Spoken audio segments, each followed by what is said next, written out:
2018 was a pretty rotten year for stock market investors.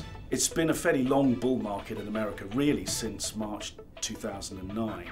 What I mean by bull market is share prices have risen pretty steadily without a very big setback. So share prices in America have raced away from pretty much everywhere else, from Europe, from Japan, from emerging markets. America has really been the place where stock market investors have wanted to be. The question is that going to be true in 2019? In a market that's coming pretty mature now, going into its 10th year, is there really very much upside from US stocks anymore? You might want to start looking somewhere else, looking at Europe, looking at emerging markets, which haven't been rising quite as quickly and therefore are cheaper and are better value.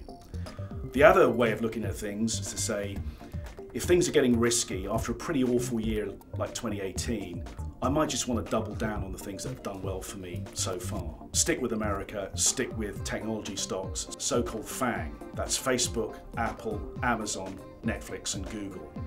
These are the companies that investors think are going to do well, not just for the next few years, but for the next few decades. The problem with that view is it does rely on the US economy continuing to do better than economies elsewhere. Most people think next year will be a slower year for US economic growth. China's economy has actually been slowing down, and that's not just because of Donald Trump's trade war. There's also been an underlying slowdown in consumer spending in the Chinese economy. And that hasn't just affected China, that's affected all the local emerging markets in Asia. And it's also affected Europe. About a third of the profits that European listed companies make come either from China or from other emerging markets that are tied into China. So when China slows, Europe slows as well. The Chinese government is worried about the degree to which the economy has been slowing.